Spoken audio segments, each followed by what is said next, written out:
Ang Ginoo manaa kaninyo. Mana sa Pagbasa gikan sa Santos nga Ebanghelyo sumala ni Lucas. himayaw ni ka. Si Jesus mingon sa iyang mga tinun-an, sa dili pa mahitabo kining mga butanga, dakpon kamo og lutuson, taralon kamo ngadto sa mga sinaguga og bilangguon, og dad-on kamo atubangan sa mga hari ug sa mga punuan tungod kanako. Mao unya kini ang higayon nga makasangyaw kamo sa maayong balita. Sa dili pa kini mahitabo, usaha ang inyong hunahuna nga dili kamo mabalaka kung unsaon ninyo pagpanalipod sa inyong kaugalingon. Kay hatagan kamog igsusulti og kaalam nga walay usa sa inyong mga kaaway nga makatubag o makapanghimakak. Budhian kamo bisan gani sa inyong mga ginikanan ug mga igsuon, ingon man sa inyong mga paryente ug mga higala ug patyo nila ang pipila kaninyo. Magdumot kaninyo ang tanan tungod kanako, apan walay bisan usa kabuhok sa inyong ulo nga mawala. Pabilin kamo nga malig-on, kay niining paagiha maluwas kamo. Ang Ebanghelyo sa Ginoo. Daigon ikaw, O Kristo. Sa unang pagbasa, ang atong Ginoo nagpakita nga naay mga tao nga nakabuntog sa kadtong gitawag nilag dautan, sa kadtong sa tunggi tawag nila dinhi og nakadaog sila batok sa kabuntog sa mananap, katong beast. Ang kining mananap mao kini ang yawa nga niya sa kalibutan. Unya ang makabuntog ani kadto rang kamaong muantos nya musugot lang og lutuson og patyon. Muna nga si Jesus atong Ebanghelyo niingon, lutuson mo, dumtan mo sa tanan, apan pabilin lang mong malig-on. Kamo musugot mo patyon? Dili? Dili. Awa na, pildi na mo siya wa. Musugot mo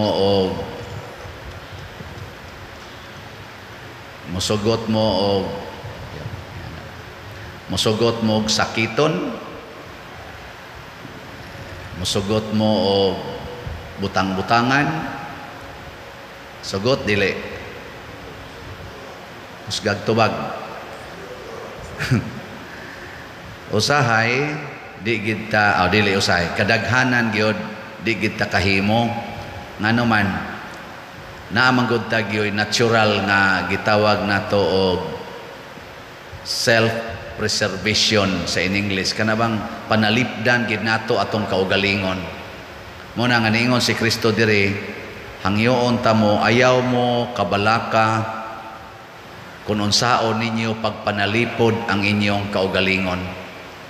Mao ni ang hangyo sa Ginoo. Kay kita og manalipod ta sa atong kaugalingon, imbis nga makuanta, makabuntog ta siyawa, madala ta siyawa. Kay ang gamiton gud sa yawa nato is destruction of ourselves.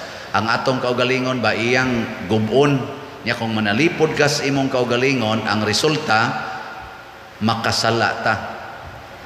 Muna wa gi ibilin niya sa kalibutan, gubon gid niya tanan.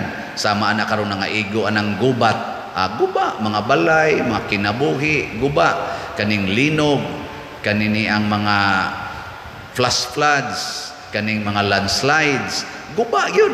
mga yuta nga usahay makigpatay ta ng yuta pero kausara na siya ilang slide wala guba na mga balay igihan kita sa atong balay mga kural usalang kalinog ana wala lusno na anang imong kinabuhi igihan kay kanas tanan di jud ka kabiya og di jud ka kahatag nga kanang walay pagpangayog bayad kay unsa na mag-unsa na lang ko kausara ka mabangga wala patay na di ba mo na kining atong lawas kining mga butang atong makita mao ni atakihon sa yawa nya kung manalipod ganita makuha ta niya kay masuko naman ta anang litag di ka manghatag masuko ka atong mangawat nya di ra ba tagub-on nga yawa gyud mismo may muguba ba ang gamiton sa yawa ang iya sang mga hinanib ang iyang mga sakop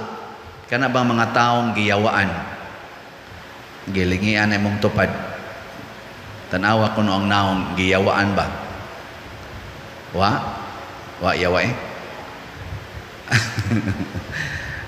nagtuo ka nga ang yawa kanang naisungay kanang sigak ig mata kanang wagayo batik ig naong dili oy sa tinud-anay ang yawa mo'y kinanindutan kana day mga yawa nga mo'y motudlo nato unsaon pagpakolors buhok pagkiskis kilay pagdinhi pasiksi-siksi kana mga yawanon manggunagon nya unsa may gibuhat ana giguba ang colors buhok giguba ang naong giguba ang kilay usahay magpa-injection para mga guba usahay magpalaygit magpaopera gipangguba aron lang monindot tan-aon mo na gitawag sa ang salaan na gitawag og vanity ba kanang vain mo na siya kana bitang ang imo nagyong panindoton kana day mga nindot kay na para sa mga laki hasta gani mga babae kana mga tato hapit talang yung tanan mga lawas na puno nagyos mga tato perting tato kay nindot kuno tan-aon pero actually giguba ang panit di ba kanang imong panit giguba mao na ang yawa dili na bati dinhis kalibutan kinanindutan nagnaong ang yawa bihay may inyong nindutan kanang balay nga gamay kaayo o kanang balay nga dako kaayo hawanan ana hay may inyong ganahan ana og mga ambisyon kanang dako yung hawanan dako gyud inyong nataran diha nya komportable kaayo kana yawanon bay ana mo na ang gusto gyud sa Ginoo simple mo na dito ra gani na tawo ang Ginoo sa pasungan kita ganahan kita nga naagid tay sa nengan ana kanang sanang package maternity kana bang mo manganak ka ba nga package na daan ana no ganahan kita ana yung pahimutang gid ba pahimutang uy si Kristo tanawa giunsa niya pagbuntog ang yawa didto ra siya natawo sa pasungan nagtubo siya atong balay sa Nazaret gamay nga balay igo ra yung masud ang tao ang iyang papa panday ang iyang mama housewife wa siya ka eskwela anang the simplest way of life unya pag abot na sa panahon nga nanudlo siya mga apostoles nagtigom siya mga tao gipabiya pud niya ang tanan sa ilang mga balay o sa ilang kabtangan galakaw na lang sila nga wa nagyoy gitawag nato og dagko nga mga possessions baka nang gipangkuptan nga mga kwarta o guban pa ngano man kini manggong mga kalibutanong butang apil na ni atong lawas mao lagi ni atakihon sa yawa nya kung nahigugma ta ni makasa dayon ta ang sama say makaguba sa mga bana kana mga nindot dihag mga legs ana nindot nya kusog ay mo text no ana kay bati naman ang ilang asawa so kadto mo imo nindot nya unsa man say makaguba sa pare magkuyog ni og ang mga banang mga buangon ana adto mo sa na among tanaw-tanawon ana wa na guba na nya pun andayon sa kwarta kwarta na wa may dagkong kwarta nya kanang naa mga lami-lami sa kalibutan dagko man nagasto mangurakot korupsyon mo naron kusog ang korupsyon aron ma-maintain ang comfort o ang pleasures in life, mag-corruption. So, sin after another. Siging pakasala. Muna, unsaon pagbuntog? Antos. Sunda ang Ginoo. Mabita na ka nang atong gipropagate karon nga si Bishop Chupilo Kamomot. Ang iyag yung number 1 nga kaniganing prinsipyos kinabuhi, ang tanan ihatag. Ang tanan gyud ihatag. Pagkamatay gud niya, matud pang anhing Cardinal Vidal ni sulti nga gisulti sad naron nga ilam nang siradan ang kwarto sa namatay nga pari kay aron dili kuanon nya musod ra didto mga authority sa simbahan, obispo o kanang iyang team. Pagsud na kuno nila didto kay ilan ang tan-awon og unsay mga butang nga tua sa kwarto ni Bishop Chupilo Kamomot. Wa gyud kunoy. Wa gi arang-arang og naong.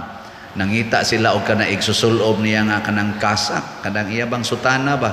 Pulos gyud mga gision. Wa gyoy nahibilin nga tarong nga kuan ang pinakatarong ra gyud katong iyang gisulob ang nahibilin. Pulos gyud mga kanang wa gyud ba. Motong gadali-dali in taon siya pakuha sa iyang sutana diri sa palasyo aron ikailis dito sa namatay nga obispo si kuan Bishop Chupilo Kamomot. Ngano man hastang iyang singsing, hasta nang iyang cross dinhi ipangprinda aron ihatag sa mga kabos. Hasta kuno iyang mga kurtina nga bago kanang idonate niya kurtina mahalin man na ibaligya aron ihatag sa mga kabos. Natuman gid niya ang giingon ni Kristo, kung gusto ka makasulod og langit, ibaligya ang tanan ug ang halin ihatag ngadto sa mga kabos. Nya mosunod ta ani Bishop Chupilo Kamomot. Ganahan mo mosunod.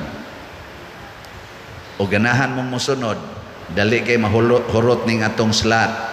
Nganoan, ibaligya nang inyong mga kortina diha, kanang inyong mga cellphone, pamaligya kanang mga TV, nya ipalit na yung slot. Oh, di hurot dayon Ngano man ikaw, kabus din na pa der.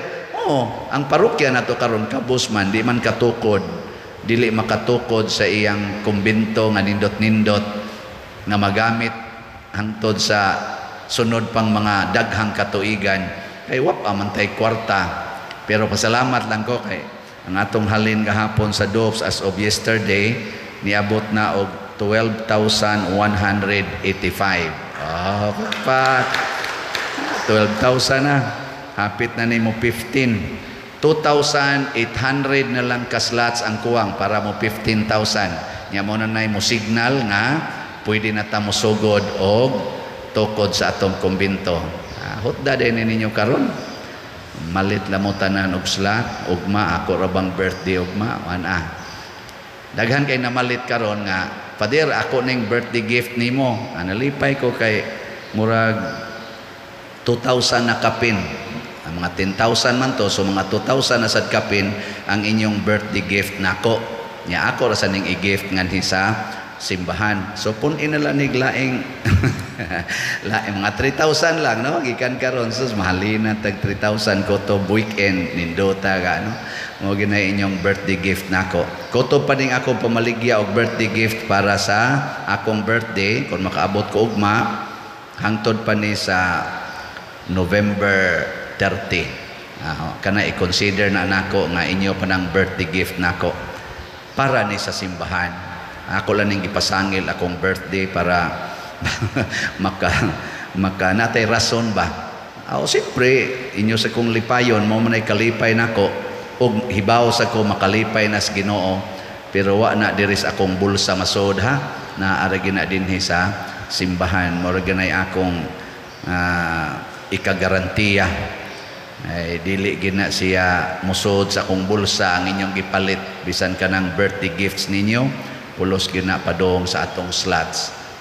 Gahapon karon pa ko na uli mga 2 days ko nga nag silent nga reflection pero ga silent ko pero tuwa pa gini adto nako Pader di ay gitawagan ko sa front desk ba sa akong giistaran nga lugar. Di ay nangita nimo Father. Imong arion o akong anhaon nganos kang gasamok-samok maninako dinhing tawhanan ni. Pag abot nako didto, sa Father, sorry kayo dito ko sa imong parokya nya. Ingon man nga nagkuan kuno ka, nag-silent kuno ka og retreat. Ako lang jud kang giari Father. Kung ano man siya, mo palit lagi kog slot Father. Nako pilas kay paliton ani pero ang iya to igagaw mo ni palit.